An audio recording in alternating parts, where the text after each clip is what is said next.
चलिए फिर से आपने शॉर्ट वीडियो में देखा था कि 2.2 का दूसरा क्वेश्चन में, जिसमें से हमने एक द्विघात समीकरण का रूप या द्विघात बहुपद का रूप ने हमने ज्ञात किया था। उसी का हमने अगले क्वेश्चन के तरफ सॉल्व करने के लिए आ जाते हैं। और उसमें क्या आगे बोलता है, हमने पहला क्वेश्चन आपको सॉल्व कर दिए थे, बता दिए थे कि जो सॉल्व करने के जो तरीके हैं बेसिक इस तरीके से बनाना है, जिसमें से इस्तेमाल किया गया है और इस्तेमाल करके आगे बढ़ाया गया है।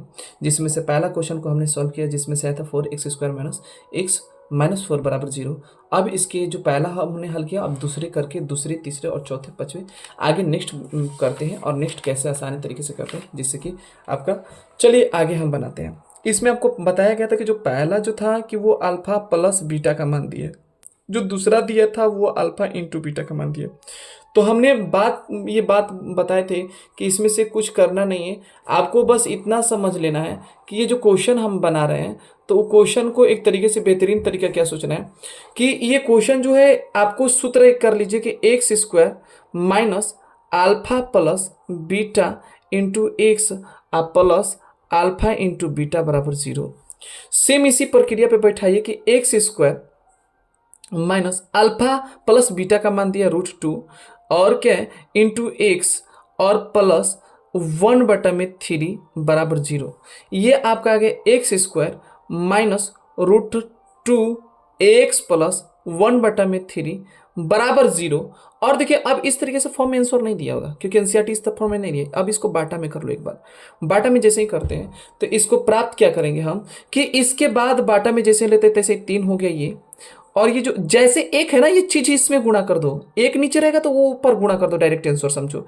3x² माइनस, हाँ 3√2x, और ये 3 से 3 है तो एक ही हो जाएगा, इसलिए +1 बराबर 0। और ये इससे गुणा हो जाएगा, हमने बताया था फर्स्ट वीडियो में, शॉर्ट वीडियो में, जिसमें से 1 से गुणा होगा, इसमें 1 से गुणा कर दीजिए इसको 0 में से, तो आपका प्राप्त क्या होगा x² माइनस 3√2x और +1 बराबर 0। आपका करेक्ट आंसर ये हो गया, जिसमें से इसका आंसर बहुत आसान तरीके से बन गई थी।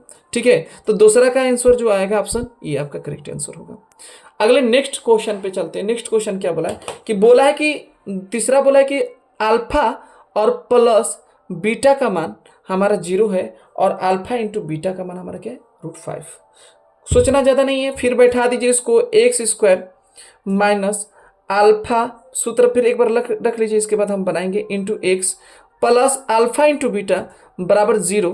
अब क्या करना है कि अल्फा का और प्लस बीटा का मान 0 रखिए और एक्स रखिए, और प्लस अल्फा इंटू रूट क्या होगा 5 होगा बराबर 0। ये देखिए 0 से गुणा हो गया, इस पोर्शन को ही गायब कर दीजिए डायरेक्ट, क्योंकि ये अब 0 से गुणा हो गया तो उसका कोई वैल्यू ही नहीं रह गया, अब कुछ रहेंगे ना। और डायरेक्ट इसको लाइए प्लस और √5, जो हमारा बराबर 0। हमारा जो आंसर ये प्राप्त हो गया, अर्थात जो हमारा आंसर है वो क्या होगा x² प्लस √5 बराबर 0 आंसर हमारा करेक्ट होगा। अगला क्वेश्चन फिर आता है। अब इसमें से आपको सूत्र पता ही है कि x², ये तो पता ही है कि अल्फा प्लस बीटा का मान दिया, माइनस 1 रख दीजिए इसके बीच में और इंटू एक्स रख दीजिए, प्लस अल्फा इंटू बीटा का मान भी 1 है बराबर 0। क्या करेंगे x² और 1 में 1 से गुणा करेंगे तो कोई फर्क ही नहीं पड़ता है, माइनस प्लस है, पर ये प्लस है तो प्लस में माइनस से गुणा करेंगे तो कोई दिक्कत नहीं, जो चार्ज है वो रहेगा ही रहेगा x, और ये +1 बराबर 0। अर्थात हमारा ये भी बहुत आसान तरीके से आंसर आ गया। क्या आ गया कि x² माइनस एक्स और +1 बराबर 0। तो हमारा चौथा का भी आंसर हमारा क्या हो गया, आपके सामने मौजूद हो गया, जो कि करेक्ट आंसर हो गया। अगला हम जो 5 नंबर क्वेश्चन पे आते हैं। 5 नंबर क्वेश्चन क्या बोल रहा है कि आपको पता फिर है कि अल्फा ये प्लस बीटा है और ये अल्फा इंटू बीटा है। कुछ नहीं, मान रख दीजिए फटाक से। क्या रखना है, x² minus alpha 1/4 into x. हमने बताया था कि यहाँ पर आगे, इसके बाद आगे हम क्या चलते हैं कि इसका 1/4 बराबर 0 रखते हैं। इसके बाद ये देखिएगा कि x² और ये माइनस माइनस माइनस प्लस, और 1 में 1 से करिएगा तो x/4 और प्लस 1/4 बराबर 0। अब इसको बाटा में ले लीजिए, फटाक से बाटा में लीजिएगा तो फिर इसके बाद बाटा में क्या आ जाएगा, 4 हो जाएगा, और ये एक है तो फिर बोले थे कि x² 4x² कर दीजिए, प्लस x प्लस 1 बराबर 0 हो जाएगा। इसके बाद 0 जैसे ही होता है तो फिर इसको गुणा कर दिया तीछा तीछी, तो 4x² और प्लस x प्लस 1 बराबर हमारा क्या आ जाएगा, 0 आ जाएगा। इसके बाद आगे हम क्या करते हैं, इसका जो आंसर, ये करेक्ट आंसर हो गया, इसका जो 5 का जो आंसर हो गया ये हमारा इतना प्राप्त हो गया ज्योतिघात बहुपद की तरफ से। आगे है, अब आगे हम 6 नंबर पे क्वेश्चन पे आते हैं। 6 नंबर क्या बोला है, सेम टू सेम कर लीजिए।